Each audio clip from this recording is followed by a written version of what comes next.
Welcome to Where Parents Talk. My name is Lianne Castelino.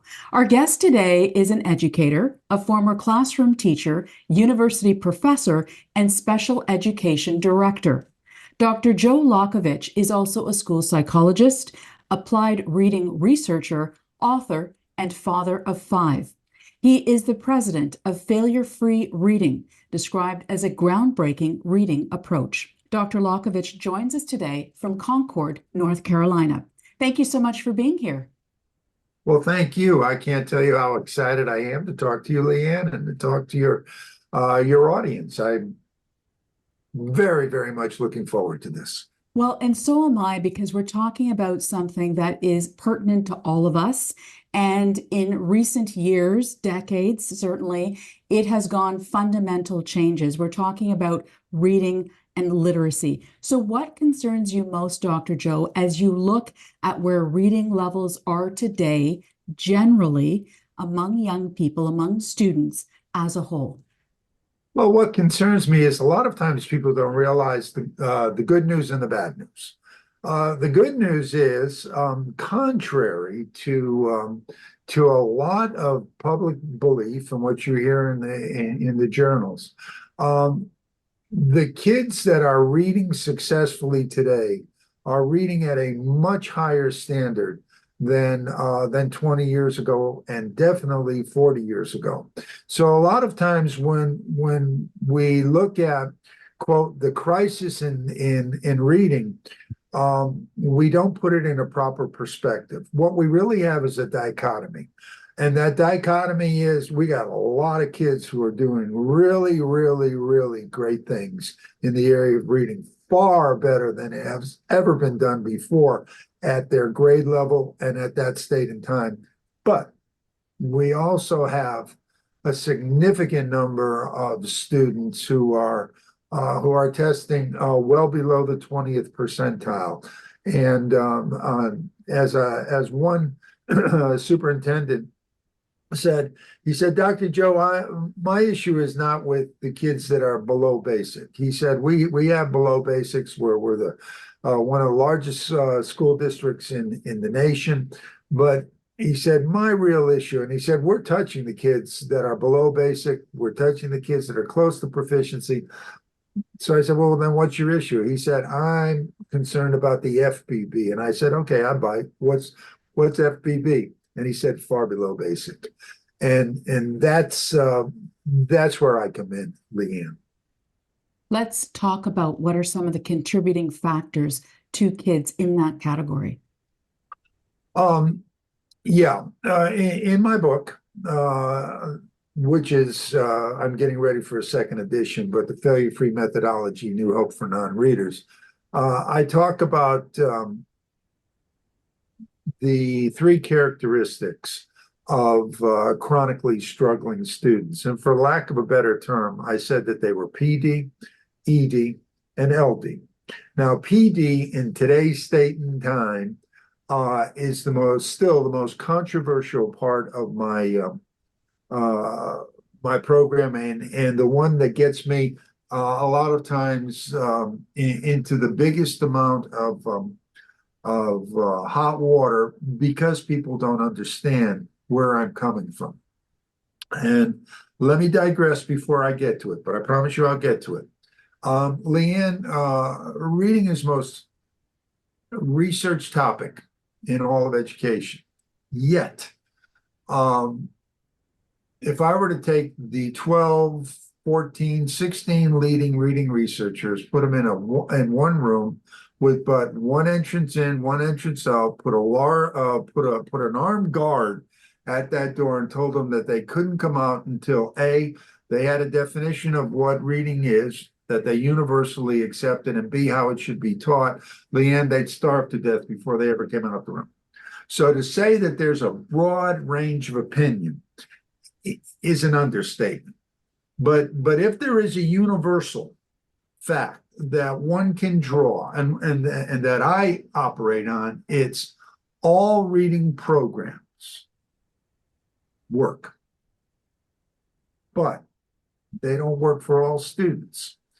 And my argument has been the reason why is because it violates the principle of neurodiversity.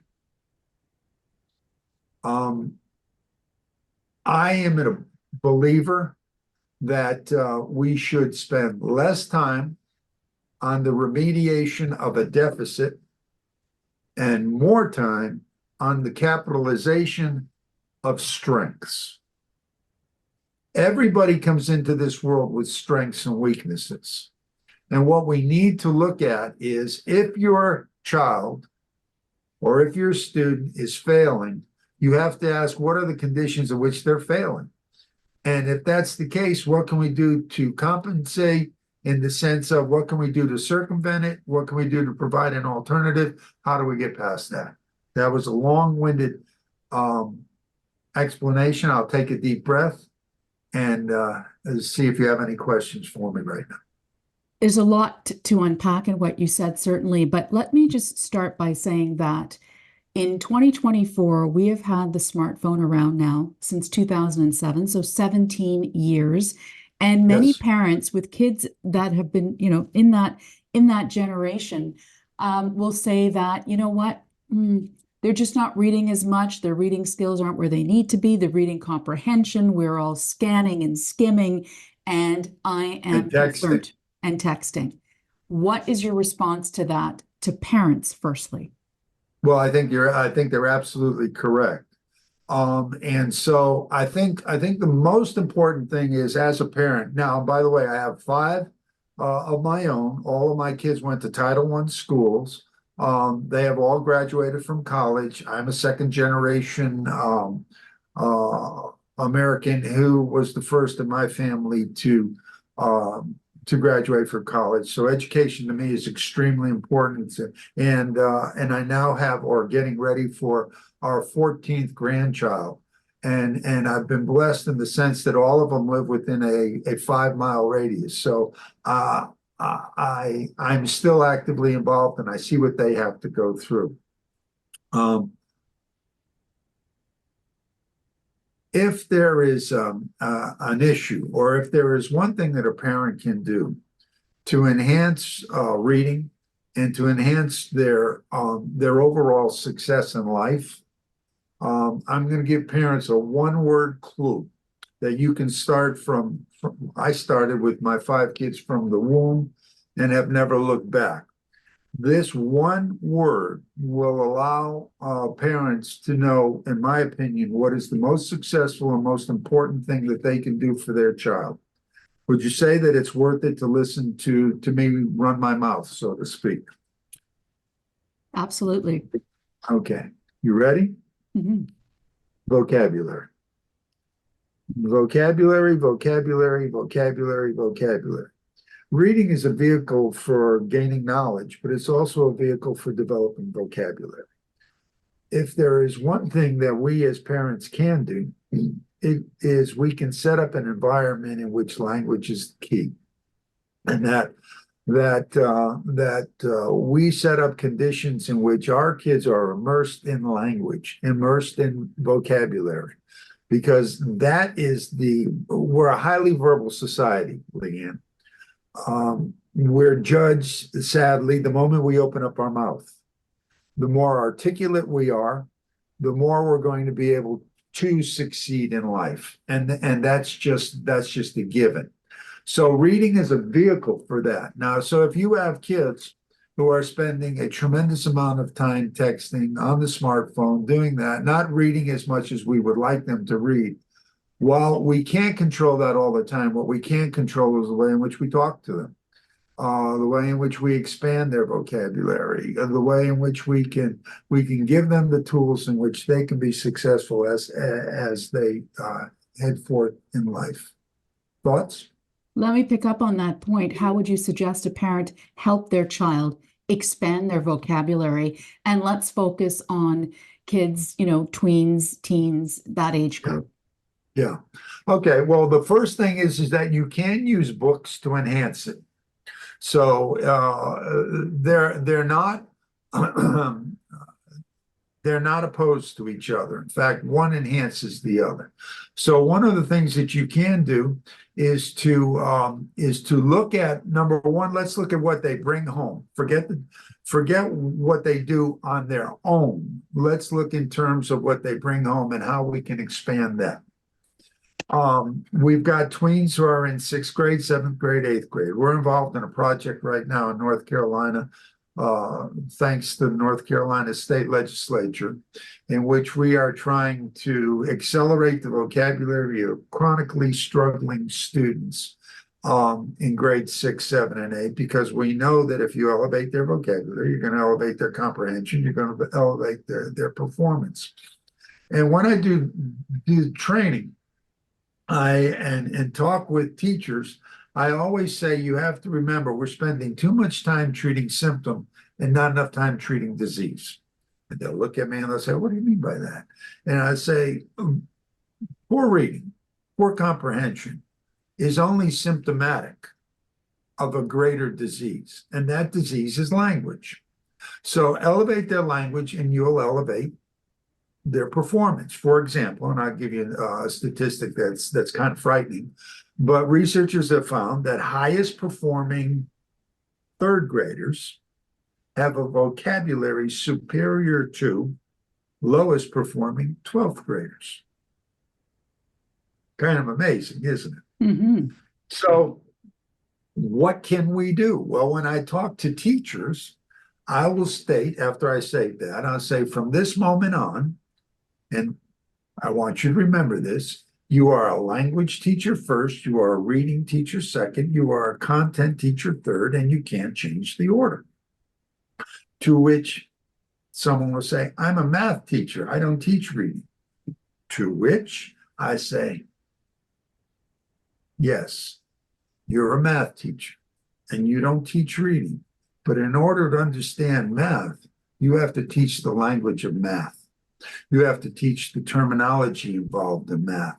So when you send a book home with the child, as a parent, when you receive it and you ask them to read out loud, you may find that there's terms in there they don't understand. And if they can't relate to it, then they're not going to be able to read it with my definition of reading, which is gaining meaning from the printed page. So one of the things that I suggest always as a parent is, if you can, one, look at what it is they're being asked to do.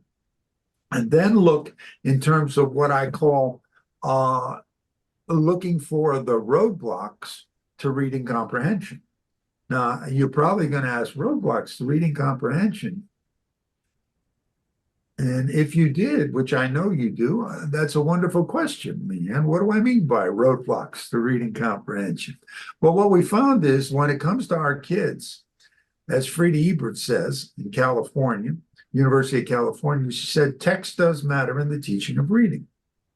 Text does matter in the teaching of reading. And not all text is comprehensible. And the reason why it isn't comprehensible is because there are actually roadblocks to reading comprehension that authors don't think of, and we as parents haven't been taught to look for, or teachers. So what are some of those roadblocks to comprehension? Well, the first is one that I just talked about: uncommon names, dates, places, and terms. If they can't relate to it, they can't read it. And what good is sounding it out if they don't know what it means? The second is abundant idiomatic expressions, figurative speech that are extremely confusing for many of our kids. And we live in a highly figurative language. And for some of the kids, expressions that we take for granted, our kids don't know. Now, the best thing is read aloud and ask them, do you know what this means? You'd be surprised at they don't know it. Now, the next is the way in which it's written. Not all sentences are written in the most comprehensible format. Researchers have found that there are really four components to the most comprehensible sentence: simple, positive, active, declarative. Lianne, let me ask you a question. I'm going to read two sentences out loud. I'll say them out loud, and then we'll look at it in terms of grammar. The man drove the car. The car was driven by the man. In terms of the meaning, just the meaning that is trying to be conveyed, is there any difference in meaning between the man drove the car and the car was driven by the man? No. No, identical. Which one will be read easier? The man drove the car? Absolutely. Why? Because it's a simple, positive, active, declarative sentence, same object, action, orientation. The man is driving a car. And the second one is a passive sentence. And all of a sudden, the car was driven by the man. So when you look at that, simply because the author chose to use a more awkward sentence structure, the deep meaning that they're trying to convey is being blocked or is confusing to a particular set of kids. So when you look at some of the literature, for example, that kids are being asked to, their English literature, you may find a sentence that is 24, 25, 30 words long with phrases and clauses. So it has to be translated. You translate it for them, then you can ask them to read it. And in many cases, I ask when we're getting to tweens and teens, I kind of ask that we use the book. We don't use the book to introduce. We use the book to reinforce something that we introduced prior to it. Does that make sense? Mm-hmm. Thoughts? Absolutely. So let me break that up a little bit and ask you Sure. for kids today, let's say again, tweens, teens, adolescents, who are living in the smartphone age, who are living in the age that we described earlier, who maybe don't have a reading level where it needs to be in order to survive and thrive as they get older into post-secondary, et cetera, et cetera. What would you say to a parent to help that child who's living in the world of texting and short forms and acronyms and every other thing, to help them get on the right path? In a perfect world, put the smartphone away and let them know that we are going to reserve 30 minutes in which the two of us are going to sit down and I'm going to share my joy of reading as we read together. Now, we now know in my research and in the work that I'm doing in North Carolina, I have the students. They are working self-pacing for the most part, online software, in which they work 30 minutes a day, 5 days a week, enhancing their vocabulary, reading passages. And we found that's for the lowest performing kids. We found kids in one particular school, kids who were testing on a standardized end of grade, North Carolina end of grade test. The year before, they tested on average at the 5th percentile, which means you can't get any lower than that. It means if you're testing at the 5th percentile, 95% of the kids are testing above. That on the basis of this truncated, intense 30 minutes a day session for 15, 20 to 30 days. This year, their average percentile ranking was in the mid-20s. That's pretty significant. That's almost a 400% increase. And when we ran statistics on it, it showed that it was statistically significant. So 30 minutes a day ain't bad. And it gives you an opportunity to spend time, quality time with your child.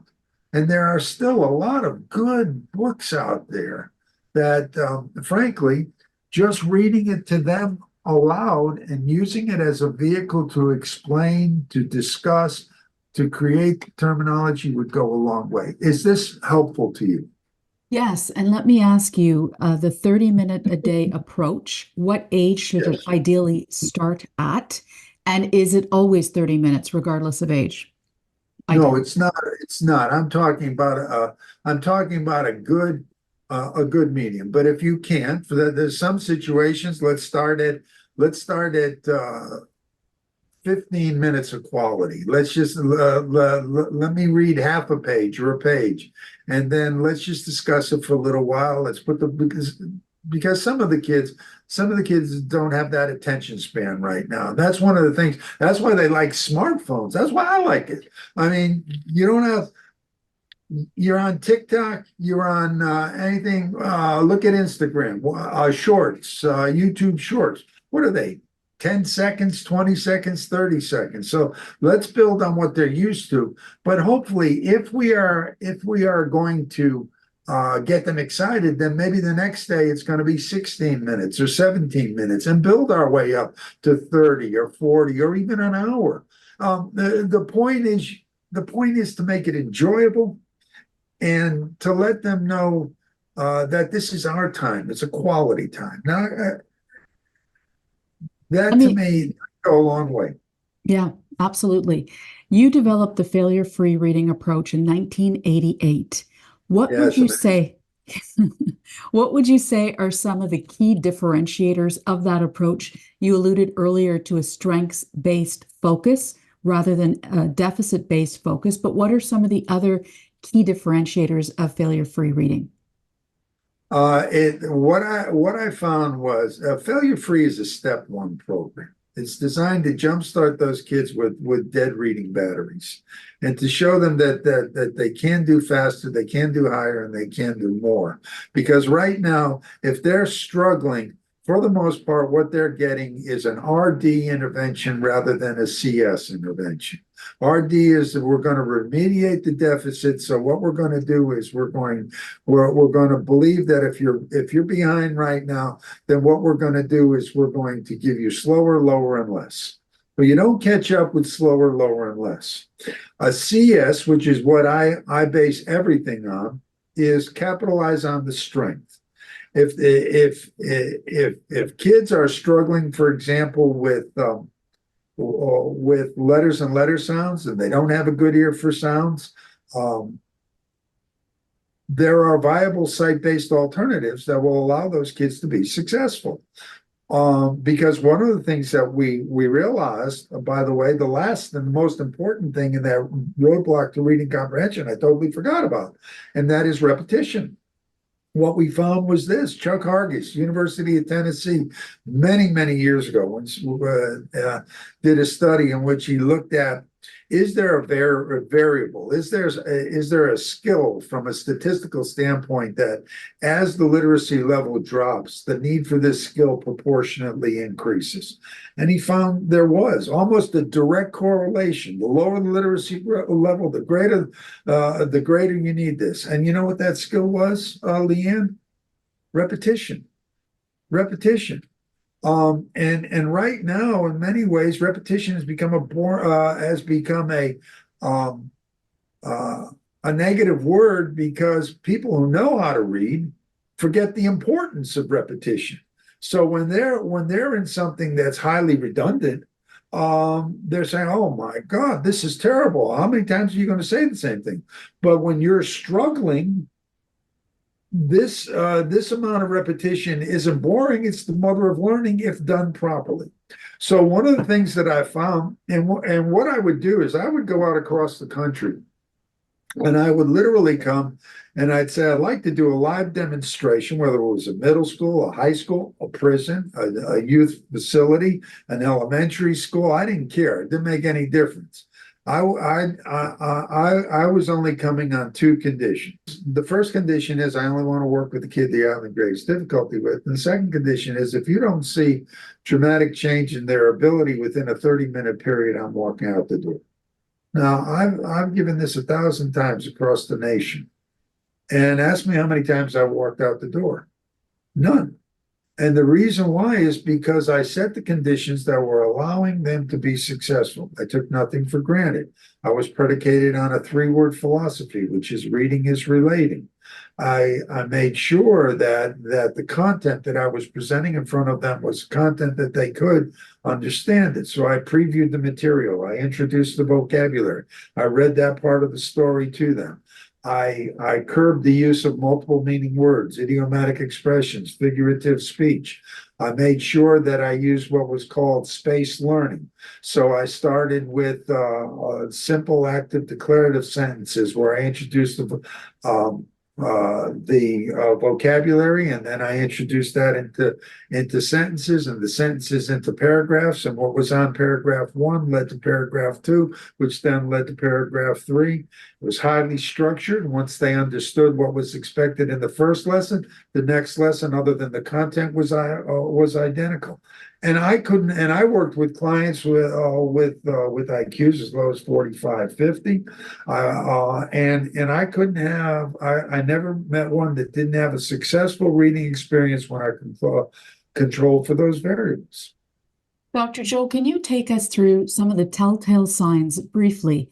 Telltale signs that a child, an adolescent, a tween might be struggling with reading? Well, number one, grades. You got D's, you've got F's, behaviors. One of the things that you got a lot of kids that now I know we're in the world of book packs, but before that, you used to have what I call the biggest book theory, and that was those were kids that were walking down in the hallway with the biggest book when they couldn't read it, but they didn't want anybody else to know that they couldn't read it. So this was their facade. A lot of times you'll see the kids overly aggressive, acting out, being thrown out of class because they learned, frankly, that it's a lot easier to go one-on-one with the assistant principal than it is making a fool out of yourself in front of peers. But let me also say that those are kids who are smart enough to realize how to get out of the class. Things like being told that they can't sustain, they can't work by themselves, they can't work for short periods of times. Then I look at the tangibles are. Look at their writing samples. Can they write in sentences? Look at their spelling. Is their spelling bizarre? You can look at those performance situations and then listen to them. Are they, for some kids, because we're running a spectrum, some of our kids are socially naive. Some of our kids are, when you compare their vocabulary to the vocabulary of their peers, that's a whole different ballgame. Quick tips for parents on how to foster a love of reading in children, and what ideally should that start at? What age? Number one, demonstrate it. Demonstrate it yourself.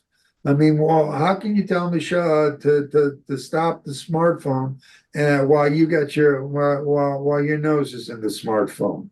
You have to set a time. You have to discuss it. You have to share with them your love of literature, and they're going to watch you. They're going to see what you do.